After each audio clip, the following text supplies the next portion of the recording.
Her hos Smitman i Odense har vi i dag en BMW inde med en B47 motor. Det er en dieselmotor, så den har selvfølgelig en EGR-ventil monteret og en EGR-køler. Den gør, at det brugte udstødningsgas, der er i motoren, bliver genbrugt til en ny forbrænding for at mindske forurening i udstødningsgassen på grund af de strenge miljøkrav, der er til de nyere dieselbiler.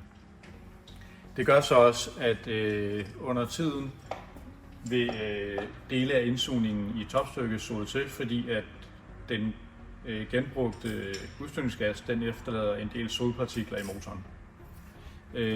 Det afhjælper vi med at bruge en granulat af valnøddeskaller, som man puster ind i motoren for at slå de gamle sodrester af. Hvis du også kunne tænke dig at få tjekket din indsugning, eller i bedste fald renset den af os, så giv os endelig et kald eller skriv en mail.